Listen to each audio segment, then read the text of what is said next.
दोस्तों इतने सुंदर फ्लावर्स को देखकर आप समझ गए होंगे कि ये प्लांट कलेंचो का है।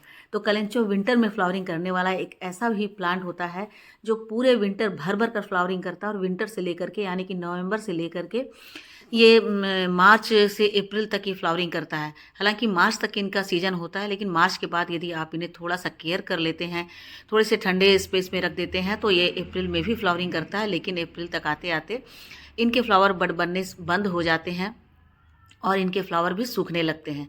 लेकिन विंटर का ये बहुत ही अच्छा फ्लावरिंग प्लांट है, बहुत ज़्यादा खिलता है।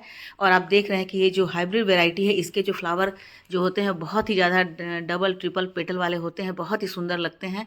और एक देसी वैरायटी भी होती है, देसी वैरायटी के सिंगल पेटल होते हैं, तो दोनों ही बहुत ज़्यादा फ्लावरिंग करते हैं। जैसे जैसे गर्मियाँ आने लगी है, मार्च का महीना आ गया है, तो जैसे जैसे गर्मी बढ़ने लगी वैसे वैसे इनके फ्लावर सब सूखने लगे हैं। वेदर में चेंज होता है तो बहुत सारे इसमें प्रॉब्लम आने लगते हैं दोस्तों। तो आज की वीडियो में मैं शेयर करूंगी कि अगले सीजन के लिए आप कलेंचो के प्लांट को कैसे सेव कर सकते हैं, उसके लिए कुछ टिप्स बतलाऊंगी। तो स्टेप बाय स्टेप मैं बतलाऊंगी, आप ध्यान से पूरे वीडियो को वॉच कीजिएगा। क्योंकि कलेंचो एक ऐसा प्लांट है जो ना तो बहुत ज़्यादा हीट को टॉलरेट कर सकता और ना बहुत ज़्यादा मॉइस्चर को। दोनों मॉइस्चर और हीट दोनों को मेनटेन करके रखना पड़ता है, तभी आप इसे सेव कर सकते हैं। अदरवाइज़ ये गर्मियों में या तो मर जाता है, या फिर गर्मियों में बचा लेते हैं तो बरसात के दिनों में ये मर जाता है। तो उसके लिए क्या करना है, सबसे पहले आपको इनके जो सूखे हुए फ्लावर्स हैं, इनको ऐसे ही सभी को निकाल देना है। निकाल करके आपको हटा देना है ताकि आपका प्लांट बिल्कुल फ्रेश रहे। प्लांट में इस तरह से कोई ना तो सूखे हुए पीले पत्ते हों और ना ही उनके सूखे हुए फ्लावर हों, इन सबको आपको हटा देना है। देखिए दोस्तों, यहाँ पर जब गर्मी बढ़ने लगती है तो एक और इसमें प्रॉब्लम आता है, और वो प्रॉब्लम होता है कि इनकी जो पत्तियाँ हैं वो ड्रॉप होने लगती हैं। ये ड्रॉप होने के दो कारण होते हैं। एक तो अचानक से गर्मी बढ़ जाने के कारण इनकी पत्तियाँ ड्रॉप हो जाती है। देखिए दोस्तों, आपको दिख रहा है कि यहाँ पर कितने सारे फ्लावर बड बने हुए हैं, लेकिन ये फ्लावर बड जब खिल जाएंगे तो दोबारा से फ्लावर बड नहीं बनेंगे। ये जो फ्लावर बड पहले से बने हुए हैं वो धीरे धीरे अभी खिलते रहेंगे, जब तक कि इन्हें थोड़ी थोड़ी सी ठंडक मिलती रहेगी तब तक ये खिलते रहेंगे। लेकिन जैसे ही बहुत तेज़ गर्मी हो जाएगी फिर इनका खिलना बंद हो जाएगा और ये डोरमेंट हो जाएंगे। तो ये मैं बता रही थी कि इसमें एक प्रॉब्लम आता है पत्तियों के ड्रॉप होने का। तो बहुत ज़्यादा अचानक से गर्मी बढ़ जाती है तो पत्तियाँ इनकी ड्रॉप होने लगती है। जैसे आपको दिख रहा होगा, यहाँ गिरे हुए हैं कुछ पत्तियाँ फ्रेश है जिनसे आप नए प्लांट को प्रोपोगेट कर सकते हैं। और दूसरा कारण इनके पत्तियों के गिरने का है बहुत ज़्यादा पानी। यदि आप बहुत ज़्यादा पानी दे देते हैं तब भी ये टॉलरेट नहीं कर पाते और ये अपनी पत्तियों को गिरा देते हैं। या अचानक से तेज़ गर्मी पड़ने लगती है तो भी इनकी पत्तियाँ गिर जाती है, क्योंकि ये गर्मी को भी टॉलरेट नहीं कर पाते हैं। तो ऐसे में आपको पत्तियों को, प्लांट को ऐसे झाड़ करके सारी पत्तियों को गिरा देना है। और कभी कभी इनमें आपको ये भी देखने को मिलेगा कि इनमें कुछ कुछ फंगस भी लग रहे हैं। मेरे यहाँ दोनों प्रॉब्लम हो गए, क्योंकि अचानक बारिश हो गई रात में और फिर दूसरे दिन दिन भर बारिश होती रही, तो प्लांट को मैं हटा नहीं पाई, जिसके कारण ये बहुत तेज़ी से भीग गए। और उसके एक सप्ताह के बाद बहुत तेज़ गर्मी हो गई। तो तेज़ गर्मी के कारण भी जो हमारे पत्ते हैं वो प्लांट है उसको बर्दाश्त नहीं कर पाया, और दोनों ही स्थिति के कारण इसमें ढेर सारी पत्तियाँ गिर गई। तो आपको ये ध्यान रखना है कि आपको अपने प्लांट को जब ये तेज़ गर्मी आने लगती है तो आपको इन्हें शेड में रखना है, और बारिश के दिनों में भी आपको शेड में रखना है। वैसे गर्मी के दिनों में आप ऐसी जगह रख सकते हैं जहाँ पर इन्हें सुबह की 1-2 घंटे की धूप मिल सके, तो इसे बहुत अच्छे से टॉलरेट करेंगे और थोड़े थोड़े खिलते भी रहेंगे। देखिए, ये भी प्रॉब्लम आता है कि इनके प्लांट पर थोड़े थोड़े से फंगस या मिलीबग लगने लगते हैं, तो उसके लिए भी आपको ये उपाय करना होगा। तो ये भी एक आपके लिए टिप्स है कि आप अपने प्लांट को चेक करते रहें कि जब इस तरह की प्रॉब्लम आए तो आपको उन पर फंगिसाइड का या नीम ऑयल का स्प्रे करना है। अब इस तरह से आपको प्लांट की मिट्टी में से जितने भी पत्ते गिरे हुए हैं, या सूखे फूल के हों या इनके पीले पत्ते हों, उन सबको वहाँ से बिल्कुल हटा करके प्लांट की जड़ों के पास बिल्कुल सफाई कर देनी है। और सफाई कर देने के बाद इनकी अच्छे से गुड़ाई करनी है। ये नेक्स्ट टिप है, क्योंकि गुड़ाई कर देने से इनके प्लांट की मिट्टी जो है वो हल्की होती रहती है, उनमें एयरेशन बना रहता है। एयरेशन बने रहने के कारण प्लांट हेल्दी रहते हैं।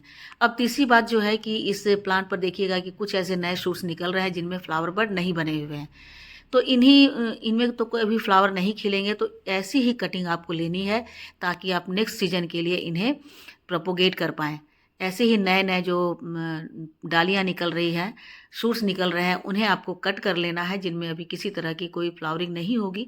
इन्हीं से आपको नए प्लांट बनाने हैं। तो जितने भी इनके नॉड एरिया हैं, उन्हीं नॉड एरिया से इनकी जड़ें निकलेंगी, और 10 से 15 दिन के अंदर इनकी जड़ें निकल आती हैं। मैं आपको वीडियो के अंत में दिखलाऊंगी कि किस तरह से मैंने जो कटिंग लगाए थे उन सब में जड़ें आ गई हैं, और दोबारा इस कटिंग को मैं कैसे लगाऊंगी वो भी आपको बतलाऊंगी। तो वीडियो के एंड तक आप बने रहें। तो इस तरह से आपको उनकी गुड़ाई करती रहनी है, और गुड़ाई करके मिट्टी को बिल्कुल ही हल्का बना देना है। आपको दिख रहा होगा मैंने यहाँ पर बांस लगाई हुई है, क्योंकि जब ये कमज़ोर थे तो इसे इसी तरह से डंडियों से बांध दिया गया था ताकि वो गिरे नहीं। तो आपको मिट्टी को बिल्कुल हल्का करके बिल्कुल मिला लेना है। यहाँ पर भी देखिए मैंने एक पत्ती लगाया था और पत्तियों में अब लगता है रूट आने लगा है, तो इसे मैं ऐसे ही छोड़ दूंगी। तो धीरे धीरे बहुत ही इसकी स्पेशलिटी ये होती है कि इन्हें पत्तियों से बहुत आराम से ग्रो किया जा सकता है, लेकिन इनकी कमी ये होती है कि थोड़े से मॉइस्चर, थोड़े से हीट ये बर्दाश्त नहीं कर पाते और ऐसे में ये डाई हो जाते हैं। तो आपको थोड़ा थोड़ा इनका ये भी ख्याल रखना है कि इनकी मिट्टियों की गुड़ाई कर देनी है, ताकि मिट्टी हल्की रहे और उनमें फंगस नहीं लग पाए, उनमें एयर जाता रहे। तो इस तरह से मिट्टी जो है वो रोग से दूर रहेंगे। और मिट्टी की गुड़ाई करने के बाद आप इनमें नीम की खली एक एक मुट्ठी डाल सकते हैं। तो नीम की खली जो है वो इनके लिए फर्टिलाइज़र का भी काम करेगा, और इन्हें फंगस से भी बचाएगा, इन्हें इंसेक्ट से भी बचाएगा। तो मिट्टी आपकी जो है वो बिल्कुल स्वस्थ रहेगी। इसलिए मिट्टी को इसी तरह से मिला देना है अच्छे से, ताकि प्लांट के जड़ों के पास की मिट्टी बहुत हल्की हो जाए और प्लांट हमारा हेल्दी रहे। और हिला करके जितने भी पत्ते निकल सकते हैं उन सारे पत्तों को गिरा दें, क्योंकि धीरे धीरे ये पत्ते पीले होंगे। उससे अच्छा है कि पहले से पत्ते को गिरा दिया जाए। जो हेल्दी पत्ते हैं उसे आप फिर से मिट्टी में लगा सकते हैं, यदि यहाँ पर लग जाते हैं तो बहुत अच्छे होते हैं। जब मिट्टी की अच्छी से गुड़ाई हो जाती है तो प्लांटर जो है हमारा बहुत ही अच्छा लगने लगता है, साफ़ सुथरा लगने लगता है। तो अब आपको इसमें और कोई फर्टिलाइज़र नहीं डालना है दोस्तों, क्योंकि अब ये डॉर्मेंट होने लगे हैं। तो डॉर्मेंसी में इनमें और कोई फर्टिलाइज़र नहीं डालना है। लेकिन एक फर्टिलाइज़र मैं ज़रूर इसमें देना चाहूँगी, बताना चाहूँगी, और वो है एप्सम सॉल्ट। एप्सम सॉल्ट और साथ ही साथ फंगीसाइड, इन दोनों का स्प्रे आपको ज़रूर करना है, क्योंकि एप्सम सॉल्ट जो है वो प्लांट को शॉक से बचाता है। अचानक गर्मी हो जाती है, अचानक बारिश हो जाती है, तो इससे हमारे जो प्लांट हैं वो शॉक में आ जाते हैं। तो इसलिए शॉक से बचाने के लिए 1 लीटर पानी में 1 चम्मच एप्सम सॉल्ट डाल करके और उसे अच्छी तरह से घोल करके आप इन पर स्प्रे कर सकते हैं। और साथ ही साथ फंगीसाइड, देखिए मिलीबग यहाँ पर लग रहा है, तो मिलीबग के लिए आप गर्मियों में ये प्रॉब्लम आता है, तो और जो नाजुक नाजुक पत्ते होते हैं उनमें वहाँ पर मिलीबग का अटैक हो सकता है। तो उसके लिए आप नीम ऑयल का स्प्रे करें। और प्लांट जब डोरमेंसी में जाने लगते हैं तो इस तरह से इसमें फंगीसाइड और एप्सम सॉल्ट मिला करके आप इनकी मिट्टी पर स्प्रे करें। मिट्टी को बहुत गीला नहीं करें, मिट्टी में बहुत ज़्यादा पानी नहीं डालना है, क्योंकि अब इनके खिलने का समय ख़त्म हो रहा है, तो बहुत ज़्यादा पानी को एब्जॉर्ब नहीं कर पाएंगे। ऐसे में मिट्टी यदि सौगी हो जाएगी तो इनके प्लांट की जड़ें गलने के चांसेस ज़्यादा हो जाते हैं। तो इसलिए बस इसी तरह से स्प्रे कर देना है इनके पत्तों पर और इनकी मिट्टी पर। तो ये इस तरह से बहुत ही अच्छे से चलते रहते हैं। तो इन्हें ध्यान रखना है पानी का और इनकी लोकेशन का बहुत ज़्यादा आप इनमें फर्टिलाइज़र नहीं डालें। थोड़ा सा बोन मील आप डालना चाहते हैं तो डाल सकते हैं। तो चलिए अब देखते हैं कि इन्हें कटिंग से कैसे प्रोपोगेट किया जा सकता है। हमने इनकी कटिंग भी ली है, वैसी कटिंग जिनमें फ्लावर बर्ड नहीं बन रहे हैं। तो कुछ दिनों पहले मैंने इनकी कटिंग लगाई थी और देखिए सारी की सारी कटिंग मेरी बहुत अच्छे से चल गए हैं। सभी में नई नई पत्तियाँ आ गई है। मैं आपको अभी निकाल कर भी दिखलाती हूँ। देखिए इनमें भी जहाँ नोड एरिया है वहाँ से इनके रूट निकले हुए हैं, तो बहुत ही आसानी से ये लग जाते हैं। तो इसकी ये सबसे बड़ी खासियत होती है कि इन्हें छोटी छोटी से इनके कटिंग से बहुत आसानी से और इनके पत्तों से इन्हें बहुत आराम से ग्रो किया जा सकता है। अब मैं दूसरी भी कटिंग आपको निकाल कर दिखलाती हूँ कि ये देखिए ये जो प्लांट है इसमें बहुत सारी पत्तियाँ ऊपर से आ गई है और इनकी जड़ भी बहुत अच्छे से निकल गई है।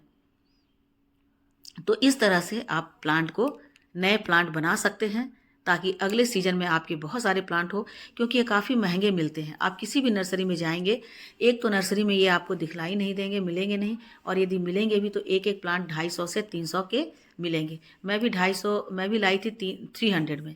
तो अब इतने महंगे प्लांट को कितने सारा खरीद सकते हैं। तो इससे तो अच्छा है कि इन्हें कटिंग से ग्रो कर लिया जाए। कई सारे कटिंग मुझे मेरे फ्रेंड से मिले हैं जिसे मैंने यहाँ पर लगा दिया है। और देखिए इसी अब कटिंग को कैसे लगाना है। तो एलोवेरा बहुत ही अच्छा रूटिंग हार्मोन होता है। तो एलोवेरा के जेल में इन्हें डिप करके और इनकी जो मिट्टी बनानी है उस मिट्टी में रेत ज़्यादा होनी चाहिए। 50% गार्डन सॉइल और 50% रेत हो तो ये बहुत अच्छे से उनमें प्रोपोगेट हो जाते हैं। इसमें आपको दिख रहा होगा कि इस मिट्टी में बहुत ज़्यादा रेत की मात्रा है। रेत की मात्रा ज़्यादा होती है तो इनके रूट बहुत जल्दी डेवलप होते हैं। उसके बाद पानी में आप पानी ऊपर से वाटरिंग कर दीजिए और इन्हें शेडी एरिया में रख दीजिए। 10 से 15 दिन में आप निकाल कर देखेंगे तो इनमें रूट आ गए हैं। तो इस तरह से दोस्तों आप बहुत ही आराम से ये जो कलेंचो का प्लांट है, चाहे वो देसी हो चाहे हाइब्रिड, आप उन्हें अगले सीजन के लिए बहुत ही अच्छे से सेव करके रख सकते हैं। ये देखिए मैंने छोटी सी कटिंग लगाई थी जनवरी में। हालांकि जनवरी में कटिंग को लगाने का तो टाइम नहीं होता है, तो जो नए नए गार्डनिंग करते हैं वो नहीं कर पाएंगे, लेकिन मैंने इन्हें किया है और जनवरी में लगाया था और फरवरी में इसमें फ्लावरिंग भी स्टार्ट हो गई है। तो देसी कलेंचो हो या हाइब्रिड कलेंचो हो, दोनों को कटिंग से और पत्तियों से बहुत अच्छे से प्रोपोगेट किया जा सकता है। और दोनों के लिए केयर टिप्स यही होती है कि उनके पानी का ख्याल रखें, उनके लोकेशन का ख्याल रखें, उनके फर्टिलाइज़र का ख्याल रखें। गर्मियों के दिनों में उन्हें बहुत तेज़ गर्मी से बचाएं और बारिश के दिनों में उन्हें बारिश से बचा लेते हैं, तो अगले साल के लिए आपका ये प्लांट बिल्कुल रेडी हो जाता है और सेव हो जाता है। क्योंकि ये महंगे होते हैं तो बार बार इन्हें खरीदना बहुत मुश्किल है। एक प्लांट से आप कई सारे प्लांट बना सकते हैं, इनकी कटिंग से और इनके लीफ से। तो ठीक है दोस्तों, आज के लिए इतना ही। वीडियो अच्छी लगी हो तो लाइक शेयर कमेंट कीजिए। मेरे चैनल पे नए हैं तो मुझे सब्सक्राइब भी कर लीजिए। मिलती हूँ अगले वीडियो में एक नए टॉपिक के साथ। तब तक मेरे साथ बने रहें और अपना ढेर सारा ख्याल रखें। Thank you.